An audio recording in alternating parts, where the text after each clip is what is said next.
That's new. Yes, it is. Here's Roland.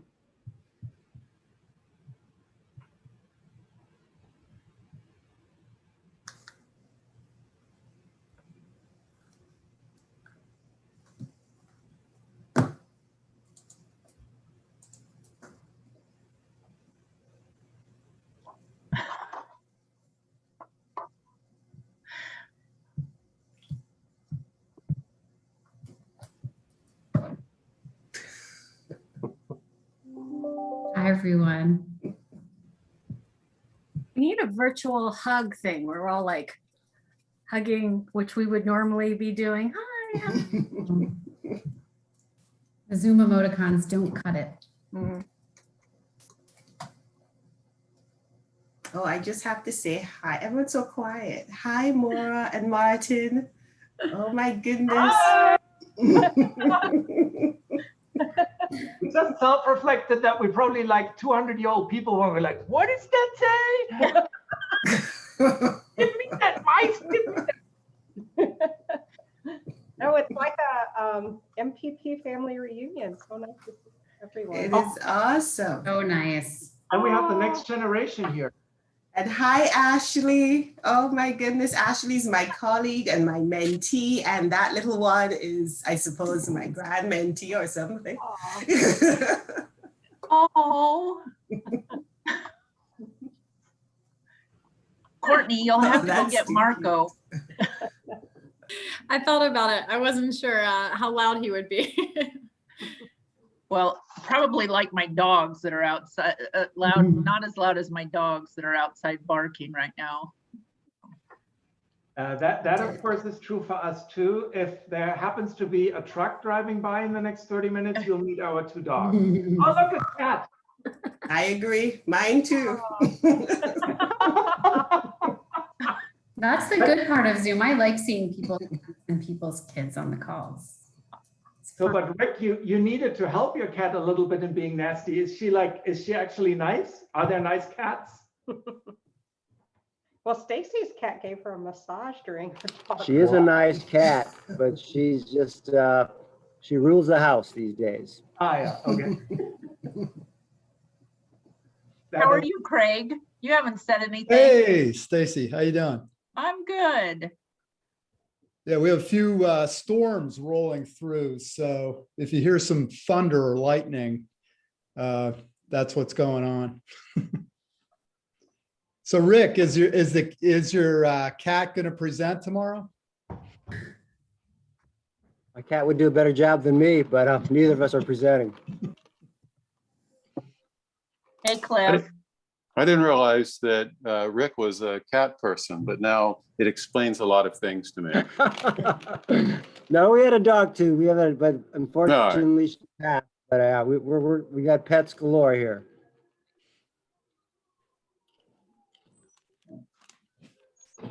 Okay, if I'm hungry, it's Rick's fault. Or you want to see Rick? Rick. Oh, Wait, where am I? You're- Cocktail hour. Cocktail.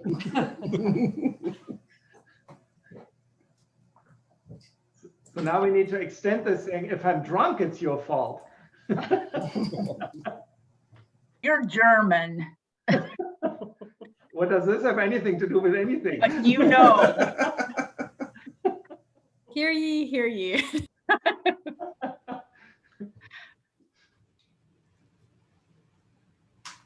All right, guys, I think we'll get started if Oh, ever. Jeremy. Okay, and we saw Jeremy enter, so that means we're officially ready to go. I'm so glad to see all of your faces on the screen. I wish I was getting to see you in person, and I think you all feel the same about one another, or at least our chatter suggests that that's true. But we will take you however we can get you this evening, which is virtually, it seems.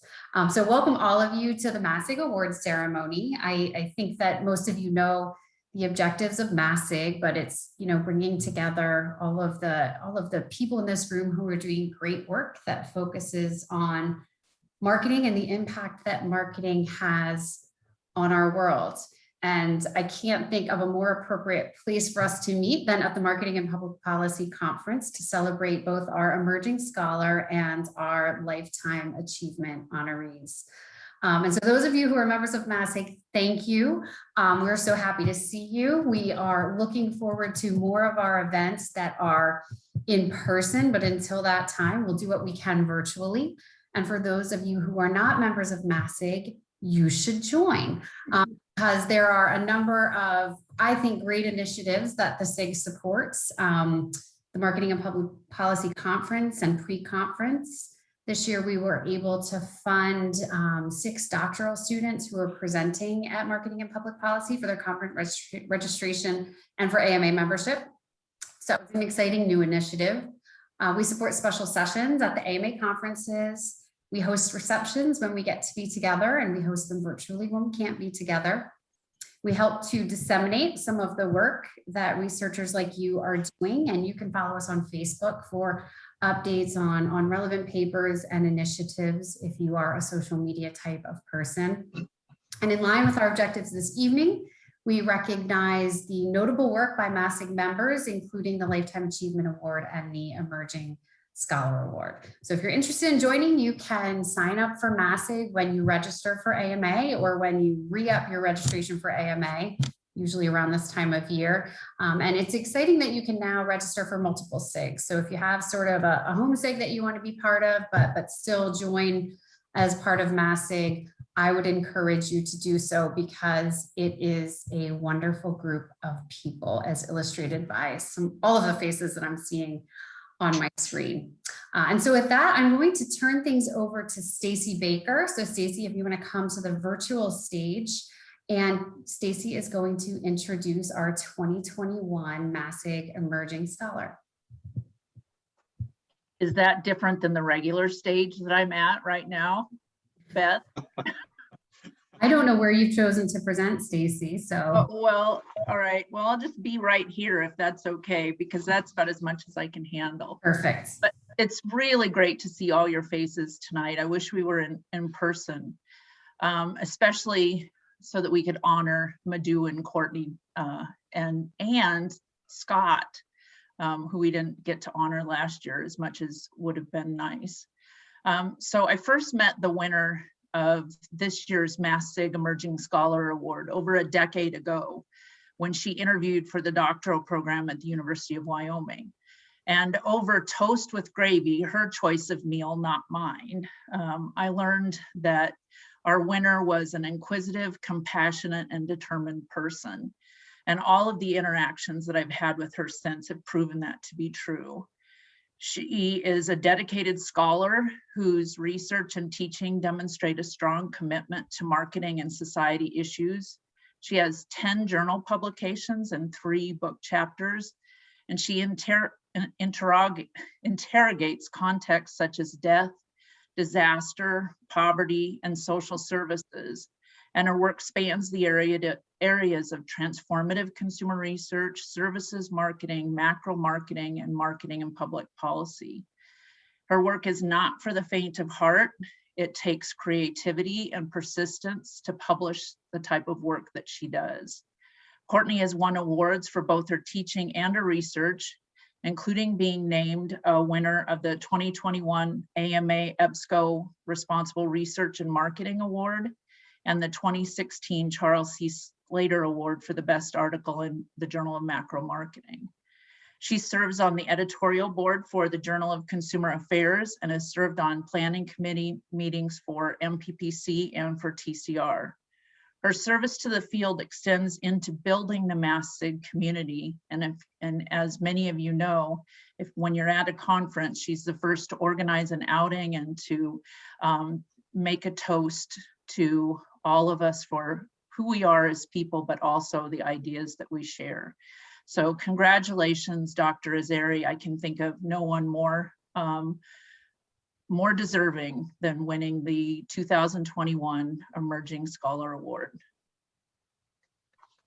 Thank you so much, Stacy, and thank you so much to MASSIG in general. I can't say how validating this is for me. I certainly don't do mainstream research. I, have sometimes been called Dr. Death for pursuing contexts that are interesting and new and things that people don't want to talk about. And so, using these kind of different methods and these different contexts, I came to Stacy early in the doc program and told her that I wanted to do those kinds of things. And I think a lot of people were like, all right, go for it. But it is really awesome to do those things that I think are really important for marketing and society and for transformative consumer research, and then still be able to find recognition like this. So this is really, really special to me, and I'm very honored to be celebrated like this. I do want to thank Stacy and all of my mentors along the way, and of course my family, and also all the people that I've interviewed along the way, because they've been the ones that have opened up their lives to me and just shared with me so that I could learn all of the things that I've done. So thank you guys so much. I really appreciate that. Thanks so much, Courtney, and thanks so much, Stacy. That was, it's a very, very well-deserved honor. And so next I am going to welcome to our stage Samantha Crofts and Stephanie DeLand. And as many of you know, this year we lost a true giant in the field, Jerome Williams. Jerome was admired as a scholar. He was well regarded as a mentor and a friend to likely all of us that are here tonight. And so Samantha and Stephanie are going to share some memories and some reflections about Jerome's legacy.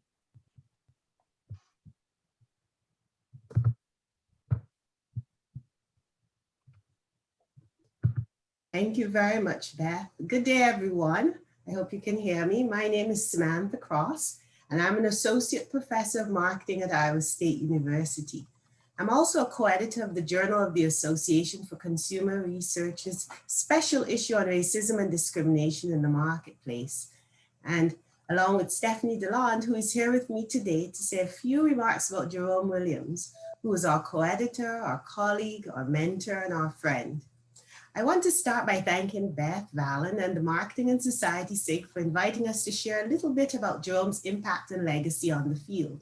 It is an honor to be here since Jerome's work had a profound impact on our field, and his legacy will continue to shape our research and perspectives about marketing for some time to come.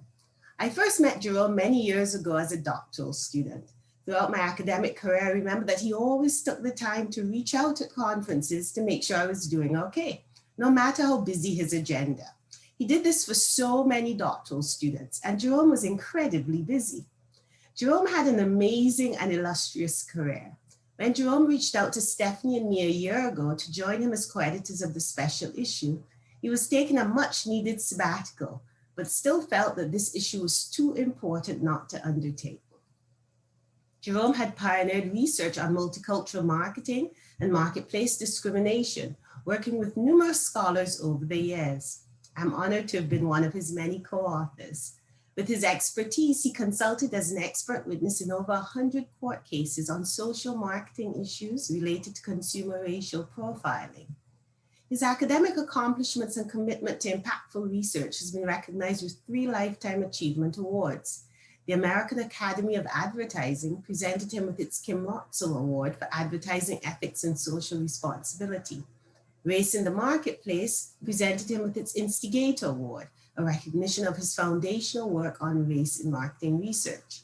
And he also received your highest honor, the Lifetime Achievement Award of the AMA's Marketing and Society Special Interest Group. Again, a recognition of his outstanding scholarship in marketing and society, public policy, and marketing ethics. Earlier this year, Jerome was also inducted as an AMA Fellow, an honor he told us that he felt very honored and humbled to have received. Yet Jerome's impact on the field extended beyond his many research accomplishments. Jerome served on several editorial boards of academic journals, including as an associate editor of the Journal of the Public Policy and Marketing. He sat on the board of directors of the American Marketing Association and served as chair of the board of trustees of the American Marketing Association Foundation. Jerome was a distinguished professor at Rutgers and held the inaugural Prudential Chair in Business, as well as the position of research director of the Center of Urban Entrepreneurship and Economic Development. He ascended to the positions of executive vice chancellor and provost of the Rutgers New York campus. Prior to joining Rutgers, though, he held endowed chair positions at 4 different universities, including the Whitney M. Young Jr. Visiting Associate Professor in the Wharton Business School at the University of Pennsylvania, Anheuser-Busch, John E. Jacob Professor at Howard University, the F.J. Hines Centennial Professor at the University of Texas at Austin, and the Wee Kim Wee Professor at Nanyang Technological University in Singapore. Jerome's impact certainly had a wide global reach and a profound influence on our field. I'll now turn it over to Stephanie to talk about Jerome's impact on a more personal, individual level. Stephanie? Thank you, Samantha. Greetings, everyone. I am Stephanie DeLand, Professor Emerita of Marketing, Menlo College. About a year ago, as Samantha mentioned, Jerome recruited us to join him in putting together the Journal of the Association for Consumer Research special issue on racism and discrimination in the marketplace. Over the time, we had more than our fair share of virtual meetings and got to know Jerome even better than we already had. Working closely with him to plan the special issue, we came to appreciate Jerome even more. His sudden death in January of this year left a void for many of us, especially those of us affiliated with the PhD project. The PhD project was near and dear to Jerome's heart, an institution that is also near and dear to Samantha and me. Jerome never forgot the importance of mentoring and nurturing doctoral students and junior faculty, especially those who were underrepresented in academia. Jerome was inducted into the PhD Project Hall of Fame in 2014 and was a founding member of the Williams Qualls Spratling Award, AMA's Multicultural Award for Mentoring Excellence, both fitting tributes to his legacy. However, even more important is what made Jerome extra special to me and Samantha.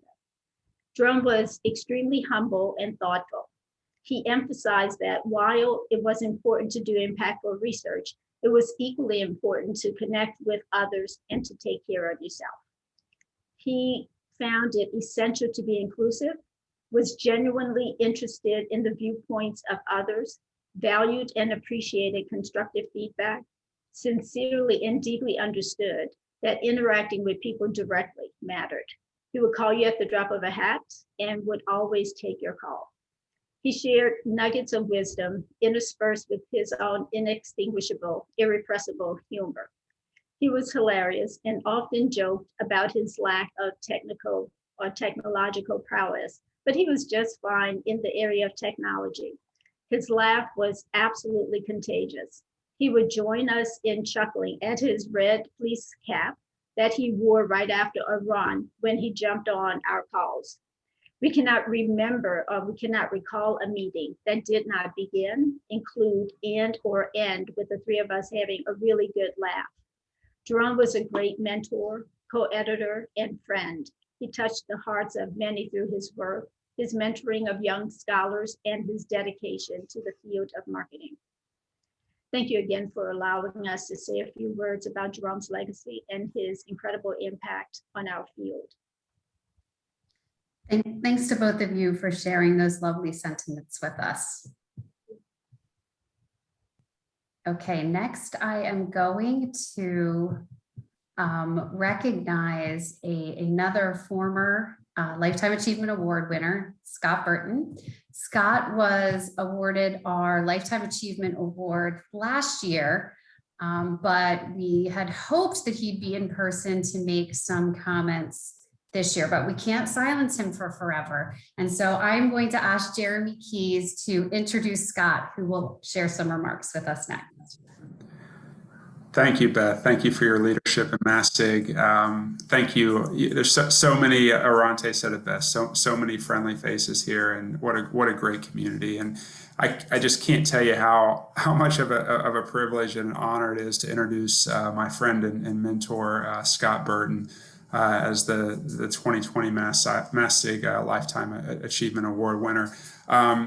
We could go on and on about Scot's academic achievements, his record, his impact on the field, his 100 plus journal articles across all our most impactful journals, his editorship, his leadership, it goes on and on. But and those are important. Don't get me wrong; those are really important. His impact on the field, advancing science, his impact on policy, his real impact on policy. But what I want to talk about for just a minute is for me what really matters, and that's how he truly deserves a lifetime achievement award, and that's the impact he's had on the people around him, and that is, I'll speak from my experience, but I talked to Judith today, Chris Newman, Chris Berry are on here, Andrea, his friends and co-authors Rick and Craig, and so many others.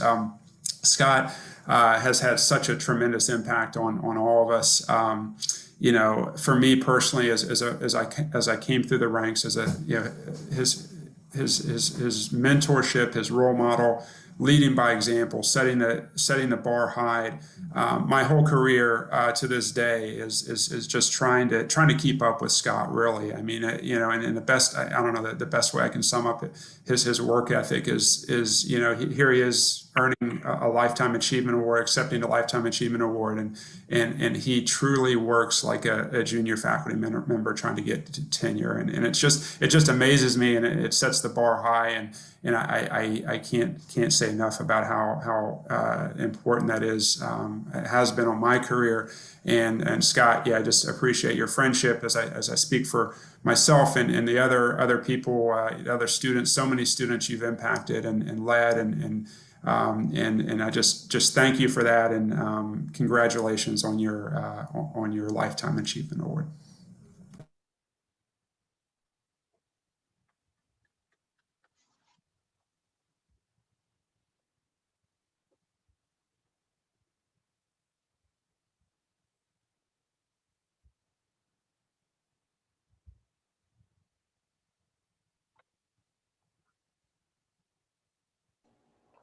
Okay, thank you very much, Jeremy. I appreciate it. It's a tremendous honor to win the 2020 AMA Lifetime Achievement Award. It was an honor last year, it's an honor this year, and it'll be an honor for the rest of my life. So what I'd like to do is just spend a few minutes talking about my research interests, but mostly I'm going to show a bunch of funny pictures. So it's late in the day, so that probably will be the best thing to do. But there are many domains of interest related to health with important consequences and implications. And I will say that, like Courtney, I've kind of focused on things that unfortunately are related to premature deaths. So tobacco consumption and food consumption have been two areas of my real interest over the last 3 decades. You can look at these numbers and see that they're very important. You can compare them to the number of deaths from COVID-19 over about the last year and a half. And unfortunately, for things like obesity and tobacco consumption, we don't have any vaccines on the horizon very quickly here. So just in general, my research has been interested very broadly on the effect of information provision on intentions and consumption choices. And so just with basic models, I've kind of started out thinking about information provision, thinking about potential mediators that come into play, and then potentially moderators that come in to kind of provide contextual effects. So, you can take a model like this, you can look at things that are more complex, you can squeeze it down to make it simpler, but it offers a basic context for looking at the issues from a substantive standpoint that I've been interested in. So for all of these areas, JPPNM has always been a primary target journal for me. But a lot of these types of issues are important enough. There are many journals that are interested in these topics. So from the nutrition labeling and claims perspective, I've looked at this for 25 years. In the last 10 to 15 years with Jeremy and Craig, we've looked at a lot of stuff on front of package icons, and also related to nutrition for about 15 years or more. I've been interested in chain restaurant calorie disclosures. So we did see these finally implemented in the United States for chain restaurants in 2018, and something we'll see coming into the UK next year. I've also been interested in health disclosures for cigarette and e-cigarette packaging and promotion, and particularly things related to graphic pictorials on cigarette packaging, something that Jeremy started when he was a PhD student here at Arkansas, and we've worked with both Craig and Rick on various articles related to this. Again, variety of journals interested in this, some more in tobacco and nicotine and tobacco research type journals that policymakers focus on and are interested in also. So in a broader perspective, over many years, I've looked at deceptive advertising and misleading price promotion. A lot of different journals interested in this topic. CSR and sustainability is something I consider to be tremendously important. And I've done some research on this, but just with climate change, I kind of wish I would have ended up doing more. One of the great things about this job, though, is that this job allows us to choose what we do research on. So because there are so many things that can contribute to the improvement of consumer health and welfare, you know, I've looked at a number of different issues over the years. A lot of these things I think are both interesting and important, and a fair amount of this research has been published in JPP&M. So I want to give a shout out to a few people. So I started my academic life at LSU as an assistant associate professor. I met these two colleagues there that we were interested in the same things. We liked jogging around the lake. We liked playing basketball, playing tennis, and we found we had common research interests. So this was Rick Nettemeyer and Donnie Lichtenstein, and we became good friends and long-term co-authors, and I still work with Rick quite a bit on the things that we do. Joe Hare, I want to give a big shout out to Joe because he created an academic environment there that was really conducive to getting a lot of research done. He really believed that assistant professors, you provide them with the most important thing you can give them, time to do their research. You give them a chance to be able to really get a good start on a career. And so I really appreciate all that Joe did in that regard. And I will say, when you take a look, you know, Joe Hare hasn't changed that much in 30 years, but Donnie and Rick and I have changed quite a bit for the negative. So I want to say and reiterate what a lot of people have said, how much I've really missed the MPPC community. I never really realized I would miss going to conferences so much. You know, it's been just a wonderful group of people doing great work. So Jeremy, when he goes to conferences, generally likes to find the biggest beer he can find. He's usually a success at doing that. Greg Gunlack, in 15 years of AMA and MPPC conferences, I've seen him have 45 birthdays in those 15 years. So he's got to be well over 100 years old by now, but maybe he's a Dorian Gray of marketing because he still looks far less than 100. I'll give a big shout out to Craig. You know, he's been a great friend and co-author. He's done amazing things for the MPPC and public policy community over many decades. Craig and I, you know, generally when we're at conferences live, we like to get away from the conference hotel, find some place that's a little better to go out and talk about a revision or talk about future research. You know, and so I always have a good time with Craig, and I really appreciate, you know, how supportive of this community he's been for many years. But for those of you that know Craig, you know, at times, Craig says things are a little bit inappropriate or a little bit, you know, just not quite right. And so 3 MPPCs ago, Craig said something that was a little bit off base. And I found Craig in the clutches of the Grim Reaper, who was about to tear Craig away and take him off of this planet. So luckily, there were some women at the conference that were interested in intergalactic public policy, as well as marketing and society in the cosmos. And they also had to be great warriors, and they were successful in prying Craig away from the clutches of the Grim Reaper. And that's why Craig is still with us at MPPC today. So I will give a shout out a little more seriously to all the PhD student co-authors I've had over the years. These is what I would consider probably be the Fab Five, the 5 students that have done remarkably well, that are now well known in the marketing public policy community. I'm really proud of everything they've done. And because of all their work, if we were live, I would give them special award for perseverance and endurance with this ribbon for being willing to work with me so long on so many different projects. But there are many others I'd like to recognize just within this community.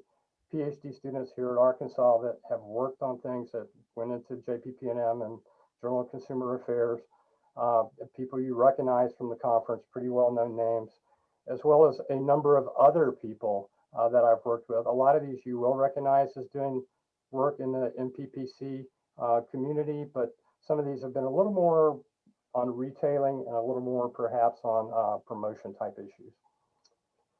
So I do want to spend a little bit of time just thanking Josh and Pam for all they've done. So we were the co-editor team from 2017 to 2020. They were just awesome in terms of what they did for the journal, but they've worked for decades, both in the forefront and behind the scenes for the Marketing Public Policy Conference. You know, what they've given to the community is really tremendous. And I'd also like to give a big thank you to all of the AEs that we had while we were working for JPP&M.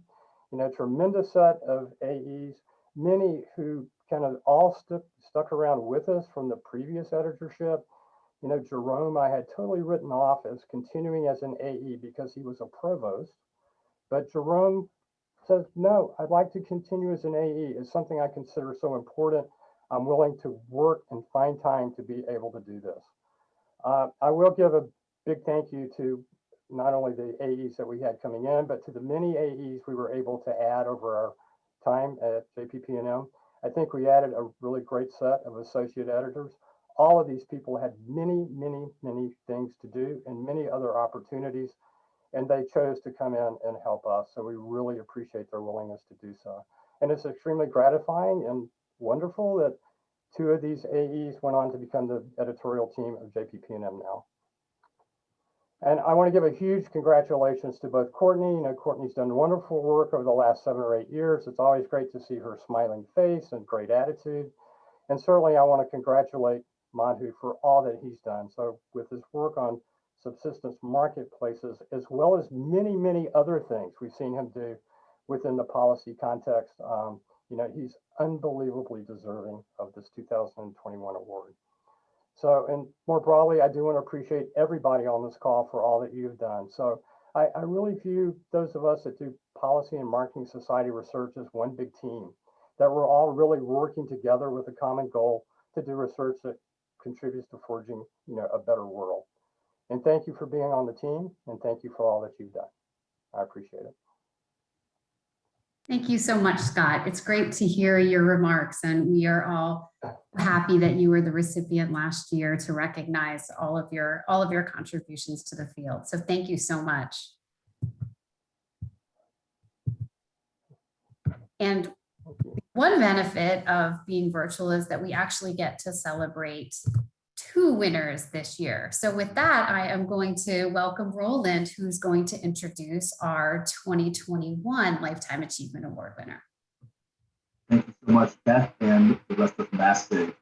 It is my honor to introduce my friend and mentor, Madhu, the recipient of the MASSIG 2021 Lifetime Achievement.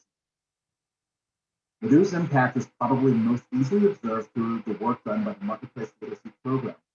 This program directly reaches low-income communities around the world, throughout India, Latin America, Africa, and the US. Thousands upon thousands of low-income households have transformed their lives through marketplace literacy, education, and Madhu's impact is also seen through his educational efforts, where he has introduced students at the University of Illinois, Loyola Marymount University, and online at Coursera to the difficult reality of life in subsistence. Madhu's courses have encouraged students to think about how they can be impactful citizens of the world. Students develop empathy for and the knowledge of how the many millions of low-income households live around the world. Students are then better equipped to thoughtfully approach the myriad of challenging issues in business and public policy. Madhu's impact is also seen in his efforts within the academic community. Of course, he has published a bunch of papers and books and has been involved with important academic movements such as the Transformative Consumer Research Movement. He has also been the driving force behind the numerous subsistence marketplace conferences that have helped develop the research efforts of scholars worldwide that want to focus their research on the improvement of the lives of poor around the world. But the Madhu that I want to introduce is the person that I've had the privilege of knowing since I was an MBA student at Illinois. The Madhu who has mentored numerous faculty students over the years. It is here at the micro level, from a bottom-up perspective, where Madhu's impact is greatest for me. I had a chance to observe Madhu start the Marketplace Literacy Program years and years ago, funding it out of his own pocket because it was important to do. This is the Madhu that developed and taught a year-long interdisciplinary master's level course at the University of Illinois on design for subsistence marketplaces on his own time with no additional teaching credit because it was important to do. And this is the Madhu that is characterized by his humanity. In the middle of my doctoral program in early 2008, one of my dear classmates, Avanish Chaturvedi, who was also working with Madhu, suddenly fell ill. Within a few weeks, he had passed away at the age of 27. It was truly heartbreaking to have a friend who was so young leave us so suddenly. In the months afterwards, Madhu quietly made sure that Avanish would not be forgotten. He successfully lobbied for Avanish to receive his doctorate posthumously based on the work that was already completed, which I don't believe had ever been done at Illinois. Madhu made sure that Avanish's work was submitted to and accepted for publication at different journals. And he has helped establish the Dr. Avanish Chaturvedi Memorial Student Ambassador Award in Marketing that's given now to a doctoral student in marketing at the University of Illinois each year that exemplifies the humanity and character that Avanish did in business. Madhu did these things because it was important to do. This is my friend, Madhu. So please join me in congratulating this year's recipient of the Marketing and Society Special Interest Group 2021 Lifetime Achievement Award. Madhu, the floor is yours. Thank you so much, Roland. I just don't know what to say. If ever there was a time to give a hug, this is it. I'm just thinking of you and thinking of Avanish and thinking of all the just wonderful students I've had over the years. Thank you so much. And it's just wonderful to see all of you. I see Dale, our dean from Loyola Marymount University. I see Cliff. I see Stacy. Ron is on the phone. I see Rick. I see my co-author Ashley, and of course Roland. It's just wonderful to be with all of you. I just want to say that I've been very fortunate to receive a number of awards, but I'm particularly grateful to Beth Murray and the Marketing and Society SIG for all the effort they've invested in organizing, publicizing, and celebrating this occasion. It's just amazing. It's very unique. I really appreciate it. The Marketing and Society SIG is grounded in the belief that marketing holds substantial potential for improving the lives of society's members and seeks to study means of achieving such goals. So words can only go so far in conveying what it means to receive a Lifetime Achievement Award from you. I thank Professors O.C. and Linda Farrell for their vision and invaluable support for this award. I'm also deeply humbled to receive this extraordinary recognition as I think of previous recipients like Jerome Williams, Dave Stewart, William Wilkie, Alan Andresen, Scott Burton, and Ron Hill. I'm humbled by the individuals and communities we work with around the world. They are unequal in day-to-day life, but essential to our well-being, as the spread of COVID-19 has shown in the starkest way. Their daily challenges far exceed anything I've overcome in life. But I'm also very grateful to be humbled, as our impact is minuscule when compared to the challenges that those with the least face in the 21st century. My own journey started about 24 years ago after years of studying how consumers use words and numbers and how researchers use numbers in measurement. This begged the question, what about those who cannot read product information? Those with low literacy and low numeracy that co-occur with low income? Our academic story is quite simple. We studied those who could barely make ends meet, the broad range of low income or subsistence. We created education for the communities we worked in that we called marketplace literacy. And we created education about these communities and contexts for students and practitioners. We call this symbiotic academic social enterprise, distinct from action research in a number of ways. Thousands of students on campuses and online, and hundreds in international immersions have learned about subsistence marketplaces through our curricular innovations. We studied these subsistence consumers and entrepreneurs bottom up, inside out, starting at the micro level of how they think, feel, relate, engage in the marketplace as consumers and entrepreneurs, and sustain. The word marketplaces rather than markets conveys the importance of understanding these pre-existing contexts in their own right and not as a means to some other end. Bottom-up connotes that we develop such understanding before considering ways to address challenges. After a shopping trip with low-literate, low-income consumers in 1997, I thought of the things I take for granted materially. More than 2 decades later, I can say that the things I take for granted are not only material, they are in my ability to think abstractly and understand why, thanks to the privilege of education, and to have self-confidence in marketplace activities that seem so mundane to me. One of the women in our marketplace literacy program said she never thought of herself as a customer, just someone who buys from the one shopkeeper in her village who sells. We take the very words we use for granted: customer, enterprise, marketing, value, words that can be beyond the grasp or experience of many people around the world, let alone the inferences we draw about the relationships between words. Our social enterprise and marketplace literacy is mainly about understanding why. More than what to buy or sell or how, why gauge value as a customer? Why be customer-oriented as an entrepreneur? Why choose a particular business? The most important word in our program is why. Por qué, quanini, canyo, yen, kyun in different languages. It is this deeper understanding that can be lacking without education and exposure. Marketplace literacy is mostly marketing, the first layer that people in these contexts need. But the way we teach it is bottom-up, stitching together concepts from people's lived experiences. Our program has impacted people positively in a small way: savings and better quality products for most customers, and for some, starting, sustaining, and expanding income-generating activities as entrepreneurs. No matter how small what we do is, we are always amazed at how our beneficiaries multiply and amplify the impact in ways we can never foresee. The larger message I'm convinced of is the potential for marketing for a better society, the vision of the marketing and society SIG. Why? Because we understand marketplaces. We understand beneficiaries. We understand exchanges and value. And indeed, marketing is the first layer that people need to participate as buyers or sellers. What discipline would be best at understanding culture and connecting it to technology, if not marketing? As we speak, though, the world around us has transformed, making what is real virtual in some ways and unreal in other ways, which brings us to the enormous challenges ahead. We ask ourselves this question: what are the enduring lessons from the pandemic? Lessons that can perhaps help us in a post-pandemic world.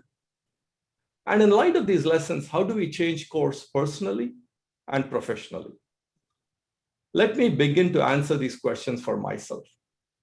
For me, some lessons keep coming back. That many of the people in the world are unequal, even in seemingly mundane day-to-day life situations. Yet they are essential to my well-being in a pandemic. They grow the food, make the deliveries, and provide healthcare. We are not just in a connected world or a socially or technologically connected world. Those words seem like cliches now. Indeed, we are physiologically connected as well, even when we are not in physical proximity. Deadly illness can spread rapidly across geographies, a stark and horrific reality. And we are environmentally connected as well. If deforestation and loss of biodiversity can lead to zoonotic leaps from animal to human. We now have the experience to fully comprehend how the health of the planet and the health of our communities are interconnected, not seemingly far away, but up close and personal. Social, environmental, and economic health and well-being are deeply intertwined, not only at high altitude, but in terms of ground reality. Our models of enterprise need to give as we take. Giving back is commendable, but our 21st century reality asks more of us. The margin of error we thought we had in the 20th century does not exist anymore. We also have to be nimble, flexible, personally and professionally. As the world changes and our understanding evolves, we have to learn, but just as importantly, we have to unlearn. Bottom-up infusion of reality has to influence our broader worldviews, particularly as the world around us is transformed in our full view. And those of us who are privileged to have an education have a special responsibility to understand, to communicate, and to act. Indeed, we have enormous potential as educators and researchers to positively impact much of humanity struggling each day. In closing, some lives are cheaper than others. Yes, that is reality. And yes, it'll perhaps remain reality, but we should never accept it. I'm privileged to be at the intersection of amazing people right here and around the world, and deeply honored to receive this extraordinary recognition. Thank you. Thank you, Madhu. I can't think, yeah, every year I think that we can't find another Lifetime Achievement Award winner. Of course, there's so many people here who are so deserving, who I'm sure will be future Lifetime Achieving Award winners. But Madhu, your research is inspiring. It's, I almost got choked up. I was like, oh God, now Beth is expecting me to talk now. And I, you know, I will be chairing with Stacy Finkelstein and Anne Marie Brito our conference next year, which, you know, pray to whatever God you believe in, will be face-to-face where we could all see each other, hopefully. And our theme is actually the role of marketing in imagining a better post-pandemic world. So, and we want to address structural disparities, sustainability, and social change. So you just led right into that, Madhu, with your comments, because they are so very, very timely and very, very true. So thank you. May I just say one more thing? I just wanted to say that, if you don't mind, I just wanted to say my wife is listening in, and I just wanted to make one point with the work she does with the homeless, that she and her friends, you know, there was an occasion where a couple of homeless people died within, you know, a few months of each other. One was beaten up and the other had cancer, I believe. And they held the hands of people as they were dying. And I often use that as an example when we talk about impact. You know, what is the impact of that? And sometimes I think at a high level, we forget what impact really is. And since she's listening in, I just wanted to mention that as well. Thank you for letting me have that comment. Well, thank you. Thank you. And we are so very blessed. I feel so very lucky to be a part of this community. It is my academic family. I really do feel that way. You guys are family. And I hope we welcome more people into our family next year. We will hopefully have our doctoral workshop, our marketing and public policy doctoral workshop. So I hope you all will send your doctoral students there. And with that, I know we are at time and we have an ERB meeting that many of you have to be at. So, so thank you all for coming, and round of applause again for Madhu and for Courtney, for Scott for last year. Thank you all for coming. Thank you so much, folks. I see another co-author of mine, Nita, as well. So thank you so much. Wonderful to see everybody. Thank you. Thank you to all of you very much. Take care, everyone. Thank you.